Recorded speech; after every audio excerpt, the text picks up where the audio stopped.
নমস্কার, আপনারা lazy known Bengali audio story চ্যানেলে একটি অনবদ্য উপন্যাস শুনছেন, খুদে যাযাবর ইস্তাসি। আজ শুনবেন পঞ্চম পর্ব। আমি মুখে সাড়া না দিয়ে আমার ব্যান্ডুরিয়ার সুরে বাজিয়ে দিলুম, ও তিয়া।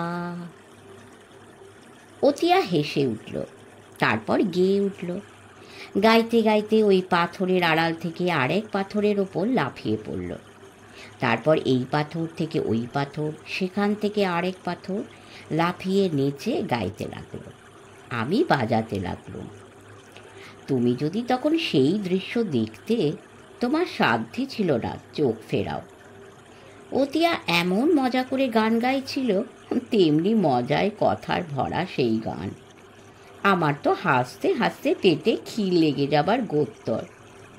আমি জানি না সেই সময় তুমি অতিয়ার সামনে থাকলে কি করতে। কে জানে তোমার হাসি পেত কি না। কিন্তু এখন হাসি পাক চাই না পাক, অতিয়ার সেই গানের কথাগুলো শুনতে তো কোনো দোষ নেই। সেই গানটা অনেকটা এমনি, আমি একটু চেষ্টা করছি। এক্ষুনি যদি এক ভাল্লুক রেগে বলে, এই দেখ হাঁটছি, তারপর পায়ে দিয়ে বুটসু দিন দিন নিচে বলে নাচছি, তখন কি মজা হয় বলো তো। এক্ষুনি যদি এক নেকড়ে কেঁদে বলে, পেটে ব্যথা মরছি, ওরে বাপ দে না রে ডাক বদ্যির, মাথা খুঁড়ে তোকে গড় করছি, তখন কি মজা হয় বলো তো। এই যে গানটা শুনলে, ওটা আমি অতিয়ার গলায় শুনে মোটামুটি একটা মানে দাঁড় করিয়েছি। দেখছো, গানের এক জায়গায় আছে পায়ে দিয়ে বুট শু। আসলে অতিয়ার গানে বুট শু কথাটা ছিল না, ছিল অন্য আরেকটা শব্দ। সেই শব্দটার মানে করতে না পেরে অগত্যা বুট শু কথাটা আমিই জুড়ে দিয়েছি। অবশ্যই মানের যে খুব একটা গোলমাল করে ফেলেছি তা যেন মোটেই ভেবো না। গানটা গাইতে গাইতে অতিয়া যেন কি দেখে হঠাৎ থমকে গেছিল। আমি ওর মুখের দিকে চেয়ে হক চকিয়ে গেছি। অতিয়ার মুখোমুখি দাঁড়িয়েছিলুম বলে আমি ঠিক বুঝতে পারিনি আমার পিছনে কি দেখে অতিয়ার মুখখানা এমন ভয়ে কুঁচকে গেল। আমি পেছন ফিরে দেখার আগেই অতিয়া চিৎকার করে উঠেছে, ইস্তাসি! আমি চোখের পলকে পিছনে তাকিয়েছি। তাকিয়ে ভয়ে আঁতকে উঠেছি আমি। আমার পেছনে একটা দাঁতালো শুয়োর। কি বিচ্ছিরি আর কিম্ভূত মাখা দেখতে শুয়োরটাকে। কুতকুতে চোখ দুটো পিট পিটিয়ে দেখছে আমাদের। আমি কি করব ভাবতে না ভাবতেই দেখি শুয়োরটা তার বিটকেল মুখটা উঁচিয়ে দাঁত খিঁচিয়ে আমার দিকে তেড়ে আসছে।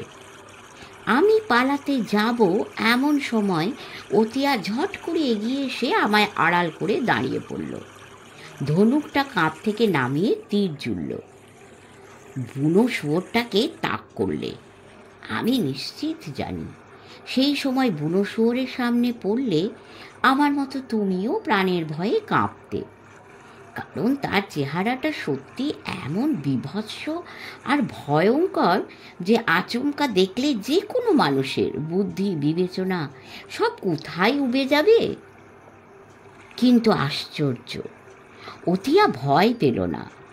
বুনো শুয়োরটা তার নাকের পাশে বাঁকানো খড়গ দুটো খাড়া উঁচিয়ে তীব্র গতিতে ছুটে আসছে। অতিয়া মুখে একটা প্রচণ্ড আওয়াজ করল। সে আওয়াজে ছিল একটা ভীষণ রকমের ধমক। কিন্তু সেই জন্তু শোনেনি অতিয়ার ধমক, সে তেড়ে এসেছিল। অতিয়া চেঁচিয়ে উঠে আমাকে বলেছিল, ভয় পেও না ইস্তাসি, বলেই তীর ছুঁড়ে দিয়েছিল সেই বুনো শুয়োরের কপালের মাঝখানে। আমি জানতুম অতিয়ার তীরে ছিল বিষ মাখানো। তীর কপালে বিঁধে যেতেই সেই বুনো শুয়োর প্রচণ্ড ক্ষিপ্ত হয়ে লাফিয়ে পড়ল আমাদের সামনে। অতিয়া চিৎকার করে উঠল, ইস্তাসি ছুট দাও, বলে অতিয়া নিজেই আমার হাত ধরে সেই পাথরের ওপর ছুটতে লাগলো। আমার তো অত অভ্যেস নেই, তবু প্রাণের ভয়ে পড়ি মরি ছুটতে লাগলো। বেশ খানিকটা ছুটে এসেছি। পিছন ফিরে দেখি শুয়োরটা ছুটছে না, এক জায়গায় দাঁড়িয়ে পড়ে লাফাচ্ছে যন্ত্রণায়। তার কপাল দিয়ে রক্তের বান বয়ে যাচ্ছে। আমি দূর থেকে স্পষ্ট দেখতে পেলুম তার বুকটা হাঁসফাঁস করছে, হাঁপাচ্ছে সে। মনে হলো বিষের তেজ ও রক্তে মিশে ওকে কাবু করে ফেলেছে। সত্যিই তাই, সেই বুনো শুয়োরটা লাফাতে লাফাতে কেমন ধীরে ধীরে ঝিমিয়ে পড়ছে। দেখতে পেলুম যেখানে সেটা লাফাচ্ছিল সেখানেই মুখ গুঁজরে পড়ে গেল। পড়ে মুখে কীরকম একটা শব্দ করতে করতে নির্জীব হয়ে গেল। অতিয়া হেসে উঠে হাততালি দিল। অতিয়ার মুখে হাসি দেখে আমিও হেসে উঠলুম। খতম হয়ে গেছে বলেই ছুটে গেল সেখানে অতিয়া। আমিও ছুটলুম। জয়ের আনন্দে অতিয়ার মুখখানা খুশিতে যতটা উছলে উঠছে, মুখখানা গর্বে ফুলে উঠছে তারও বেশি।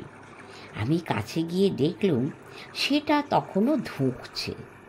আমি জানি এখনই ওর বুকে ধুকপুকুনি থেমে যাবে, বাছাধনের সময় হয়ে আসছে। অতিয়া হাতের ধনুকটা পাশে রেখে আমাকে বলল, ইস্তাসি, এসো, এই শুকনো কাঠ পাতাগুলো ওর গায়ের উপর বিছিয়ে দিই। বলে এধার ওধার থেকে চটপট করে শুকনো কাঠ পাতা কুড়োতে থাকলো। আমিও হাত লাগালুম। আমি যদিও বুঝতে পারছি এই শুকনো গাছপালা আর পাতা ছড়িয়ে ওর গায়ে আগুন লাগিয়ে দেবে, কিন্তু বুঝে উঠতে পারছি না অতিয়া এখানে আগুন পাবে কোথায়। তাই জিজ্ঞেস করে ফেললুম, শুধুমতো ওর গায়ে এগুলো চাপিয়ে কি করবে অতিয়া? দাহ করব। আগুন? দেখো না। দেখতে বেশিক্ষণ হলো না, সামনে থেকে দুটো পাথর কুড়িয়ে নিয়ে এলো অতিয়া। অবাক হয়ে দেখলুম সেই পাথর দুটো তার ছোট্ট দুটি হাত দিয়ে ঠুকতে লাগলো। আগুনের চকমকি ছড়িয়ে পড়ছে। সত্যি, হঠাৎ সেই চকমকের ফুলকি ছিটকে ঝপ করে আগুন ধরে গেল। তারপরেই দাও দাও করে জ্বলে ধোঁয়ায় ভরে গেল চত্বরটা। খুশিতে চিৎকার করে উঠল অতিয়া। আমি এখন সত্যি অবাক হয়ে যাচ্ছি ওই একটা ছোট্ট মেয়ে অতিয়ার অমন দুর্দান্ত সাহস আর বুদ্ধি দেখে। জঙ্গলের মানুষ যারা, তাদের বুঝি এমনি সাহসী হতে হয়? হ্যাঁ, সারা জীবনই তো বিপদ মাথায় নিয়ে বেঁচে থাকতে হয়। মনে সাহস আর বুকে তেজ না থাকলে উঠতে বসতে মরতে হবে যে। ধোঁয়া উঠছে, আগুনও জ্বলছে। এরই মধ্যে শুয়োরের পোড়া মাংসের গন্ধ চারিদিকে ছড়িয়ে পড়ছে। আমি জানি একটু পরেই মাংসটা বেশ কিছুটা ঝলসে গেলে অতিয়া ওই শুয়োরটার ঘাড় থেকে খানিকটা পোড়া মাংস ছিঁড়ে এনে আমায় দেবে, নিজেও নেবে। তারপর সেই আগুনে ঝলসানো মাংস মুখে দিয়ে আ উ করবে। করতে করতে কত কথাই না বলবে। কিন্তু তা হলো না। যা হলো তা এক ভয়ঙ্কর কাণ্ড। একটা ভয়াবহ বিপদ যে ওই ধোঁয়ার আড়ালে এতক্ষণ ওঁত পেতে বসে আছে, আমরা তা একেবারেই টের পাইনি। কিন্তু আশ্চর্য মেয়ে অতিয়া, ও যেন হাওয়া স্পর্শ পেলে বলে দিতে পারে কোথায় বিপদ উঁকি মারছে। কি সতর্ক দৃষ্টি অতিয়ার চোখে! অথচ আমি বুঝতেই পারি না কিছু। অতিয়া যখন প্রায় লাফিয়ে উঠে ছোঁ মেরে সেই ধনুকটা আবার মাটি থেকে তুলে নিল, তখনই আমার টনক নড়ল। চোখের পলকে তার পিঠে বাঁধা তুন থেকে একটা তীর টেনে নিল সে। শিলায় আটকে চেঁচিয়ে উঠল, ইস্তাসি, সাবধান! আমার বুকটা ধক করে আঁতকে উঠেছে। সত্যি বলছি, আমি এতক্ষণ মরা শুয়োরটার পোড়া গন্ধ শুঁকতে শুঁকতে মনে মনে ভাবছিলুম মাংসটা দারুণ জমবে। মিথ্যে বলবো না, নোলায় দু এক ফোঁটা জলও উকি ঝুঁকি দিচ্ছিল। কিন্তু অতিয়ার অমন চিৎকার শুনে নোলার জল নোলাতেই শুকিয়ে গেছে। পিছন ফিরে দেখি অতিয়া যেদিকে তীর উঁচিয়ে দাঁড়িয়ে, সেদিকের ঘন জঙ্গলের আড়ালে কমসে কম 10-15টা বুনো শুয়োর দাঁত খিচিয়ে দাঁড়িয়ে আছে। রেগে তাদের ল্যাজগুলো সব খাড়া, তাক করে আছে আমাদের দিকে। বুঝতে বাকি রইল না এবার ওরা একসঙ্গে আমাদের আক্রমণ করবে। অতিয়া হেঁকে উঠল, ইস্তাসি, শিগগির আমার পেছনে চলে এসো। আমি দেখে শুনে এমনই ঘাবড়ে গেছি যে অতিয়ার কথা যেন আমার কানেই ঢুকলো না। ভয়ে আমার পা নড়ছে না। তখন ওই একটা শুয়োরের বিদঘুটে মূর্তি দেখেই আমার কালঘাম ছুটে গেছিল। এখন একসঙ্গে এতগুলো! একবার যদি খড়গ দিয়ে পেটের ভেতর ঢু লাগায় তবে যে কি হবে সে কথা তোমাদের না বললেও চলবে। হয়তো ওদের ভাবগতিক দেখে ওদের যে কি মতলব অতিয়ার বুঝে নিতে এক চুল দেরি হয়নি। শুয়োরগুলো আমাদের আক্রমণ করার আগেই অতিয়া নিজেই তেড়ে গেল। আমি থতমত খেয়ে গেছি, আর্তনাদ করে ডাক দিয়েছি, অতিয়া! অতিয়া দৃঢ় গলায় সাড়া দিল, ভয় নেই ইস্তাসি, তুমি এসো না, ওখানেই দাঁড়িয়ে থাকো। শত্রু আক্রমণ করার আগে তাকেই ঘায়েল করতে হবে। অতিয়া আরও এগিয়ে গেল একেবারে শুয়োরগুলোর মুখোমুখি। ভয়ে আমার গায়ের লোম খাড়া। কি অসীম সাহস ওর! কিন্তু তার চেয়েও আর এক দুঃসাহসী দৃশ্য আমার জন্য অপেক্ষা করছিল। দেখলুম অতিয়া সাঁই করে একটা তীর ছুঁড়ে দিল শুয়োরগুলোর পালে। একটার পিঠে গিয়ে প্যাট করে বিঁধে গেল সেই তীর। বাছাধন কাত। বলবো কি, তাই দেখি শুয়োরের দল ভয়ে ছত্রভঙ্গ হয়ে মারছুট। আশ্চর্য, অতিয়া কিন্তু ওদের পালাতে দেখে পিছু হটে এলো না। আমি দেখলুম শুয়োরগুলোকে তাড়া করতে করতে অতিয়া জঙ্গলের মধ্যে ঢুকে পড়ছে। শুনতে পেলুম জঙ্গলের মধ্যে ঘোঁত ঘোঁত শব্দ আর গাছপালা ভেঙে পড়ার মরমরানি। আমি বুঝতে পারলুম অতিয়া শুয়োরগুলোর উপর ঝাঁপিয়ে পড়েছে, শেষ না করা পর্যন্ত ছাড়বে না। তোমরাই বলো, এরকম অবস্থায় আমার কি এখানে চুপচাপ দাঁড়িয়ে থাকা সাজে? কে বলতে পারে কোথা থেকে বিপদ আসে? আমার এখনই উচিত ওর সাহায্যে এগিয়ে যাওয়া। বিপদ হলে দুজনারই হবে। তবু তো কেউ বলতে পারবে না একটা ছোট্ট মেয়েকে মরণের মুখে ঠেলে দিয়ে আমি এখানে লুকিয়ে বসে স্বার্থপরের মতো গা বাঁচাচ্ছি। আর এক পলকের জন্য অপেক্ষা করলুম না। থাক না ব্যান্ডুরিয়াটা হাতে। আমি বাজনা নিয়েই চেঁচিয়ে উঠলুম, অতিয়া দাঁড়াও, আমি আসছি। বলতে বলতে ছুট দিল, কিন্তু অতিয়ার সাড়া পেলাম না। এমনকি এতক্ষণ চারিদিকে ডালপালা ভাঙার যেসব এলোমেলো শব্দ শুনতে পাচ্ছিলুম সেই শব্দও আর শুনছি না। হঠাৎ কেমন যেন সব নিথর নিশ্চুপ হয়ে গেল। তবু আমি ছুটে গেলুম, ছুটতে ছুটতে ডাক দিলুম, অতিয়া! সাড়া পেলুম না। এবার আমি গলার যত জোর ছিল সব জোর এক করে চিৎকার করে উঠলুম, অতিয়া, তুমি কোথায়? এবারও সাড়া পেলুম না। জলপ্রপাতের ক্ষীণ শব্দ, সেই শব্দের ফাঁকে ফাঁকে জঙ্গলের একটা অদ্ভুত নিস্তব্ধতা আমাকে কেমন যেন নিঃসঙ্গ করে দিল ঠিক সেই মুহূর্তে। মাথায় আসছে না কি করি। যদিও আমি এখন এই জঙ্গলেরই মানুষ, তবু তার সব রহস্য তো আমার এখনো জানা হয়নি। হয়তো জঙ্গলের সব রহস্য কেউ কোনোদিন জানতেও পারে না। হলেই বা অতিয়া এই জঙ্গলেরই একজন। সেও যে এই ছোট্ট বয়সে সব কিছু জেনে ফেলেছে এ আমি কেমন করে বিশ্বাস করতে পারি? কে জানে, ওই জন্তুগুলো হয়তো ওই ছোট্ট মেয়েটাকে রহস্যের জালে জড়িয়ে ফেলেছে এতক্ষণে। হয়তো অতিয়া বাইরে বেরিয়ে আসার পথ ভুলেছে। এ কথা ভাবতে ভাবতে আমার মনের ভেতরটা কেমন যেন ছটফট করে উঠল। আমার মাথা ঠিক রাখতে পারলুম না। কি যে হলো! আমিও অতিয়াকে ডাকতে ডাকতেই জঙ্গলের গভীরে ঢুকে পড়লুম।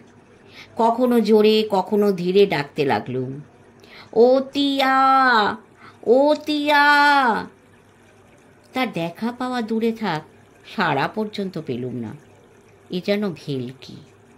চোখের পলকে হারিয়ে গেল, নাকি শুয়োরগুলো তাকে আক্রমণ করেছে? তাহলে চিহ্ন তো থাকবে। কোথায়? তেমন তো কিছু দেখতে পাচ্ছি না। তবে কি সে ফিরে গেছে? হতে পারে। এ কথা মনে হতেই আমি আবার ছুটলুম পিছন দিকে, কিন্তু আমার অজান্তেই আমি হারিয়ে গেছি। হারিয়ে ফেলেছি আমার পথ এই জঙ্গলের গোলক ধাঁধায়। খেয়ালই করতে পারছি না কোন পথ দিয়ে এখানে এসেছি। একবার এদিক একবার ওদিক ছোটাছুটি করতে করতে মাথা গোলমাল হয়ে গেল। ভীষণ ঘাবড়ে গেলুম। ঠিক ঠিক চিন্তা করার শক্তি পর্যন্ত হারিয়ে ফেলেছি। অবশেষে চিৎকার করে, অতিয়া, আমায় বাঁচাও, আমায় বাঁচাও! চেঁচাতে চেঁচাতে ঝোপ জঙ্গল টপকাতে লাগলো। জঙ্গলে চক করে চরকি খেতে খেতে দম শেষ হয়ে যাচ্ছে, হাত পা অবশ হয়ে আসছে। আমি বোধহয় এক্ষুনি মুখ তুবড়ে পড়ে যাব। আহ, ভারী তেষ্টা পাচ্ছে, গলা শুকিয়ে যাচ্ছে। আমার কি মরণের সময় ঘনিয়ে আসছে? আমি আর থাকতে পারলুম না, ঠোক্কর খেলুম। উফ, ছিটকে পড়লুম। বুঝতে পারলুম প্রচণ্ড লেগেছে, কিন্তু তারপর সব যেন কেমন হয়ে গেল। আমি যেন আমাকে আর ধরে রাখতে পারছি না, আমি হারিয়ে যাচ্ছি। আর সত্যি আমার জ্ঞান হারিয়ে গেল। আমি পড়ে রইলুম এইখানে, যেখানে পড়ে থাকলে আমি মরে গেলেও কেউ কোনো দিন জানতেও পারবে না। আমার আবার জ্ঞান ফিরে এসেছিল হঠাৎই। কতক্ষণ পড়েছিলুম তা আমার খেয়াল থাকার কথা নয়, হয়তো হবে অনেকক্ষণ। অবাক লাগছে, এতক্ষণ পড়েছিলুম অথচ এখনো আমি বেঁচে আছি। বাঘে তো খেতে পারত, কিংবা অন্য কোনো হিংস্র জন্তু। বলতেই হবে এ আমার ভাগ্য। কিন্তু অতিয়া, অতিয়া কোথায়? অতিয়ার কথা মনে পড়তেই ছাদ পড়ে উঠল আমার বুকটা। আমি চকিতে উঠে দাঁড়ালাম। সত্যি তো, কোথায় গেল মেয়েটা? আমি ব্যস্ত পায়ে ঘুরে দাঁড়ালুম, মুখ ফেরালুম।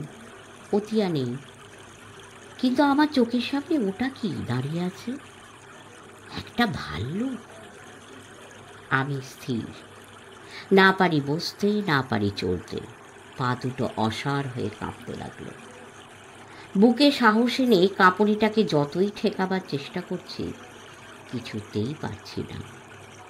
আমি স্পষ্ট দেখছি ভাল্লুকটাকে। দেখছি জন্তুটার গায়ের রং বাদামি, নাকের সামনে সাদা ছোপ, গা ভর্তি লম্বা লোম, চোখ দুটো কুতকুত করছে। সে চোখ দেখে বলা মুশকিল এই মুহূর্তে সে পেটে পেটে কি মতলব আঁটছে। কিন্তু তার পায়ের নখগুলো দেখলে তোমার মনে হবেই, বাছা ধন একবার যদি ঘাড়ের ওপর ঝাঁপিয়ে পড়ে, তবে আমাকে শেষ করে ফেলতে তার বেশি সময় লাগবে না। এখন আমি যেখানে দাঁড়িয়ে আছি সেখান থেকে ভাল্লুকটার দূরত্ব খুব বেশি হলে 4-5 হাত। সুতরাং তোমরা ধরে নিতে পারো আমার শেষ সময় ঘনিয়ে এসেছে। আহারে, আমাকে মেরে ফেলার আগে এই গভীর জঙ্গলের জন্তুটা যদি আমার সঙ্গে 2-4টে কথা বলতে পারত, যদি বুঝতে পারতো আমি কি বলছি, তবে তাকে বলি, হে বন্ধু, এই দেখো আমার গলায় ঝোলানো বাজনা। আমি তোমাকে মারতে আসিনি। আমার বন্ধু অতিয়ার সঙ্গে আমরা আনন্দ করতে এসেছিল, কিন্তু আমাদের আনন্দে বাধা দিয়েছিল একদল বুনো শুয়োর। তারা আমাদের মারতে চেয়েছিল। আমার বন্ধু অতিয়া ভয় করেনি তাদের। অতিয়াও আক্রমণ করেছিল তীরধনুক নিয়ে।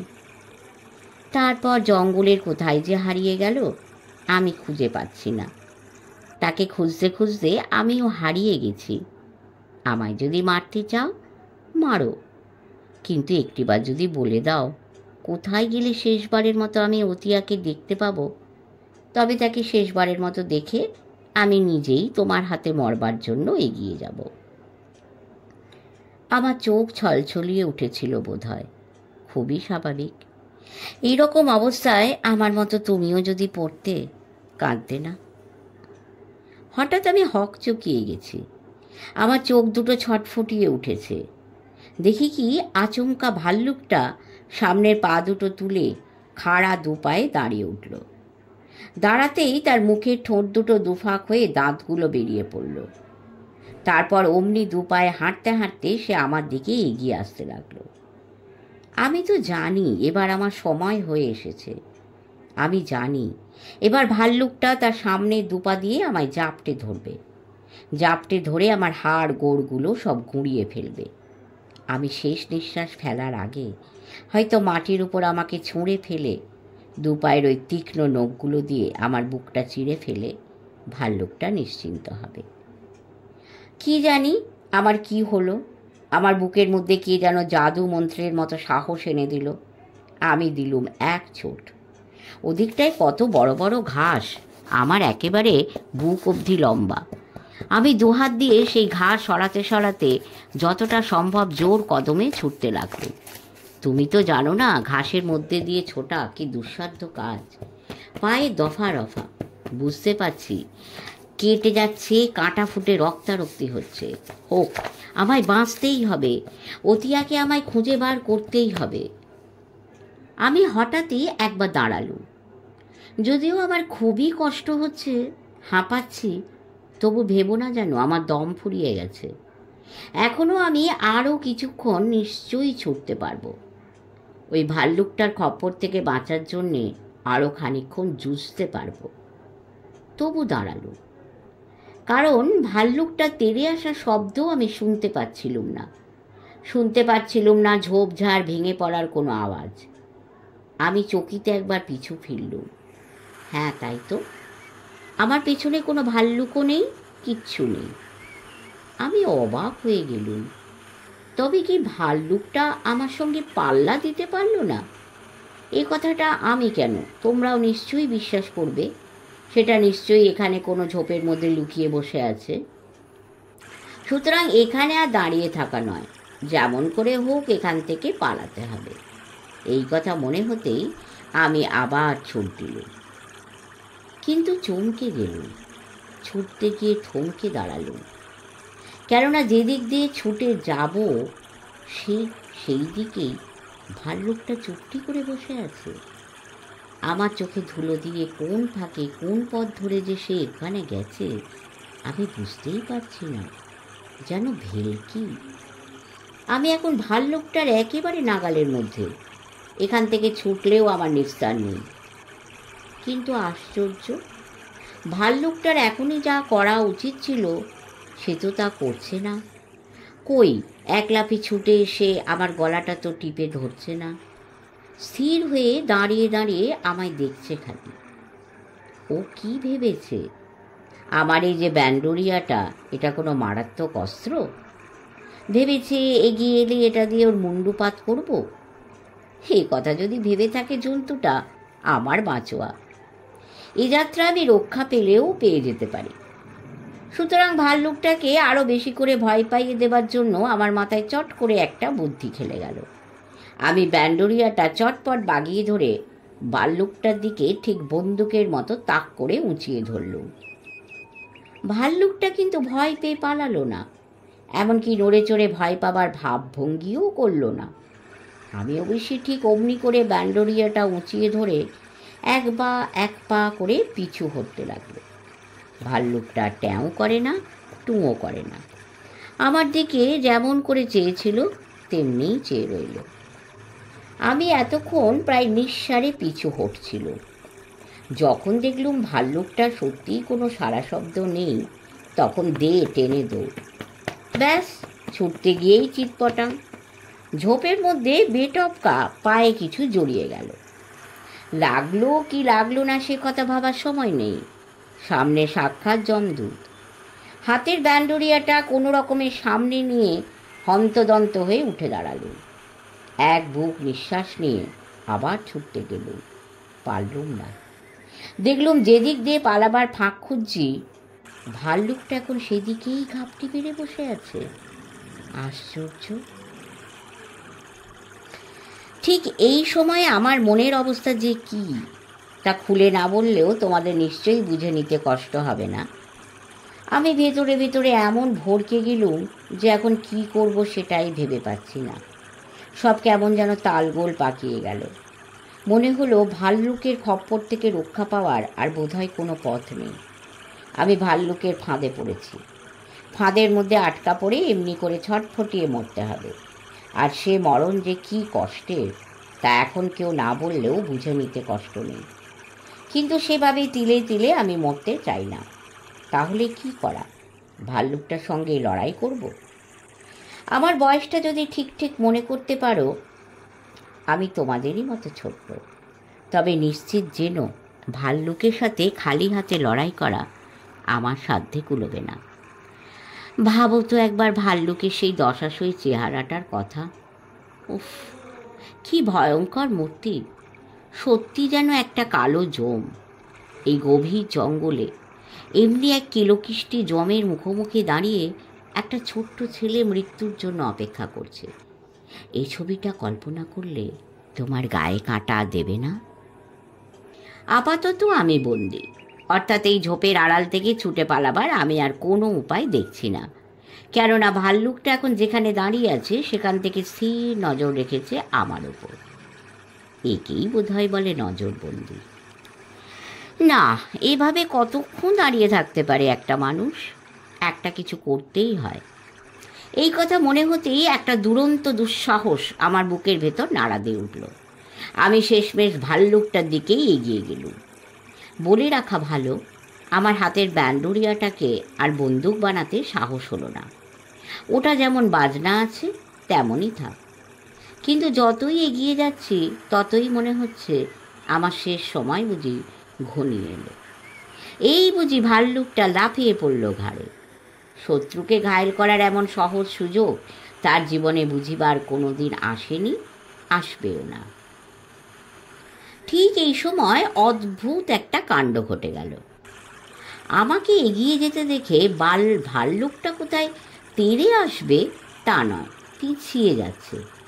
এ আবার কি ধরনের কৌশল? আমি দাঁড়িয়ে পড়লুম, ভাল্লুকটাও দাঁড়িয়ে পড়ল। আমি পিছু হটলুম, ভাল্লুকটা সামনে হেঁটে এলো। আমি থামলুম, ভাল্লুকটাও থামল। আমি বাঁ দিকে গেলুম, ভাল্লুকটাও বাঁয়ে ফিরল। আমি ডাইনে হাঁটলুম, ভাল্লুকটাও ডাইনে হিলল। তাজ্জব ব্যাপার তো! এখন আমার কি করা উচিত? মাথায় আসছে না কিছুই। নিস্তব্ধ চারিদিক। এই নিস্তব্ধতারও একটা রহস্যময় শব্দ আমার কানে বাজছে। এখন জঙ্গলের সেই শব্দের সঙ্গে আমার বুকের ভিতরের ভয়ের শব্দটাও যেন একাকার হয়ে গেছে। অদ্ভুত একটা অবস্থা। সেই অবস্থায় নিশ্চুপ আর নিশ্চল হয়ে আছি। ওই ভাল্লুকটার দিকে চেয়ে দাঁড়িয়ে রইলুম। আর আমার সঙ্গে তাল রেখে ভাল্লুকটাও অনড় হয়ে রইল। হঠাৎ একটা কাণ্ড হয়ে গেল। হলো কি, বেটপকা আমার হাত থেকে ব্যান্ডুরিয়াটা তার ঝন করে বেরিয়ে উঠল। চমকে গেল বোধহয় ভাল্লুকটা। সে একটু চনমন করে নড়ে চড়ে উঠল। তার উৎসুক চোখ দুটো এখন আমার মুখের ওপর থেকে সরে ওই ব্যান্ডুরিয়াটার ওপরে গিয়ে পড়ল। সে রেগে গিয়ে আমার হাতের এই বাজনাটা দেখছে না শব্দ শুনে অবাক হয়ে চেয়ে আছে তা আমি কেমন করে বলি। কিন্তু ব্যান্ডুরিয়াটার এই ঝন শব্দটা আমার এই মুহূর্তের ভয়ের ভাবনাগুলিকে কেমন যেন হালকা করে দিল নিমেষের মধ্যে। আমার তখনই মনে হলো, এখন এভাবে চুপচাপ দাঁড়িয়ে না থেকে মরবার আগে শেষবারের মতো ব্যান্ডুরিয়াটা তো বাজাতে পারি। তুমি হলে এই অবস্থায় কি করতে জানি না, কিন্তু আমি বাজালুম আমার স্বাদের এই বাজনাটা নিয়ে। মৃত্যুর মুখোমুখি দাঁড়িয়ে আমার মায়ের গাওয়া সেই গানটির সুর বাজালো। নিস্তব্ধ প্রকৃতির বুকের ওপর আমার বাজনার সুর কেমন এক অদ্ভুত শোনাচ্ছে। এ যেন আমি বাজাচ্ছি না, আমার হাত ধরে বুঝিবা অন্য কেউ বাজিয়ে দিচ্ছে। আমি চোখ বুজে দেখতে পাচ্ছি আমার মাকে, দেখতে পাচ্ছি আমার বাবাকে। মনে হচ্ছে তাদের হাসি হাসি মুখ দুটি আমার কপালের কাছে, একেবারে কাছে এগিয়ে এসেছে। তাদের ঠোঁটগুলি এই মাত্র আমার কপাল ছুঁয়ে গেল। আমি চমকে উঠলুম। চমকে চেয়ে ফেলতেই আমার স্বপ্ন ভেঙে গেল। না, তারা কেউ নেই, আমার মা, আমার বাবা, কেউ না। কিন্তু আশ্চর্য হয়ে গেলুম আর এক দৃশ্য দেখে। দেখলুম সেই ভাল্লুকটা আমার বাজনার তালে তালে সামনে দুপা ওপরে তুলে দাঁড়িয়ে উঠেছে। নাচছে। এ কি বিশ্বাস করবার কথা, না সম্ভব? এ গভীর জঙ্গলের এক হিংস্র জীব তার শত্রুকে হাতে পেয়েও মারছে না, তারই বাজনার তালে নাচছে। এই কথা বললে কোন মানুষ আমাকে পাগল না বলবে? কিন্তু আমি স্পষ্ট যা দেখছি তাকে মিথ্যে বলি কেমন করে?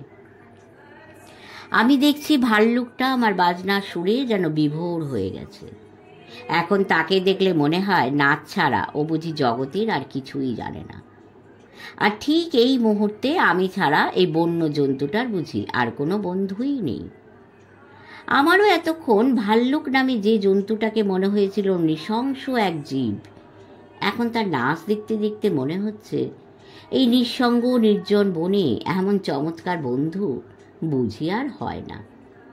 কোথায় গেল আমার মরণের ভয়, কোথায় গেল আমার বিপদের ভাবনা? আমি এখন নিজেই নাচতে শুরু করে দিয়েছি। সে এক অদ্ভুত কাণ্ড।